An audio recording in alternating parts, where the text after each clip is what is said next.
Bonsoir et merci de suivre le flash d'information sur RTI 2. Et pour notre rubrique du jour, le portrait de la 2, nous irons dans la commune de Bingerville à la rencontre de Serge, jeune ivoirien entrepreneur qui a le secret des semoules de manioc accompagnés de poisson-thon, communément appelé garba. Il fait des gâteaux d'anniversaire avec de la tiéké accompagnée de poisson-thon. Ses clients sont impressionnés par son talent plutôt. Après l'obtention de son BTS en marketing, il faut souligner qu'il a essayé plusieurs activités avant de se lancer dans ce business de garba. Et nos reporters Assis Tandiara et Gilles Tonien l'ont rencontré et vous le verrez ce soir.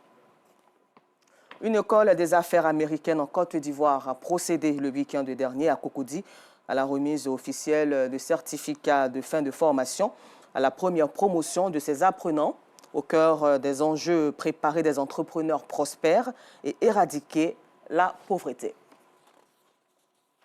À la page sport, le sélectionneur marocain a animé une conférence de presse avant match ce mercredi 19 mars 2025 au stade Charles Konambani de Yamoussoukro en préparation pour la Coupe d'Afrique des Nations des U20 qui va se tenir sur le sol ivoirien.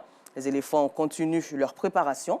Ils affrontent le Libéria dans un match amical et Younes Zerdouk donne les raisons du choix du Libéria. Le point de Pascal Koné du service des sports. La sélection U20 continue sa préparation pour la Coupe d'Afrique des Nations de leur catégorie. En rassemblement dans la capitale politique depuis le mardi 18 mars, ils affrontent le Libéria en match amical ce jeudi 20 mars 2025, un match test important. En conférence de presse, le sélectionneur, très confiant Zerdouk, donne les raisons du choix du Libéria. En fait, le Libéria, on a remarqué qu'il joue un peu dans la même façon de jouer que le Congo ou le Nigeria, qui sont dans notre poule.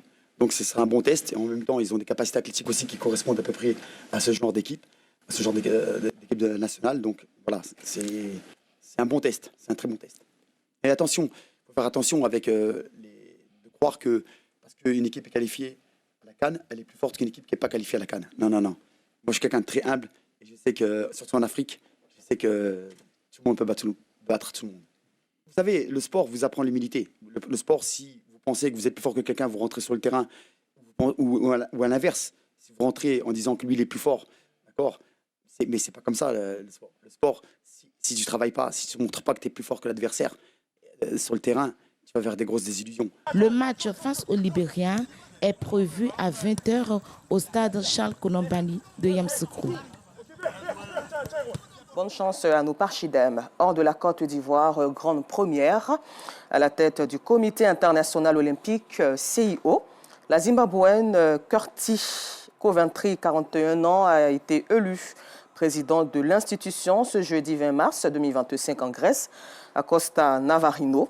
Elle est la première femme et la première africaine à accéder à ce poste où elle succède à l'Allemand Thomas Bach. Et puis, terminons ce flash d'information dans le Moyen-Orient où l'armée israélienne a appelé ce jeudi 20 mars les habitants d'une zone du sud de la bande de Gaza à évacuer avant une frappe aérienne. De son côté, la branche armée du Hamas a annoncé ce jeudi avoir tiré des roquettes sur Tel Aviv depuis la bande de Gaza. Merci et rendez-vous à 19 h 30.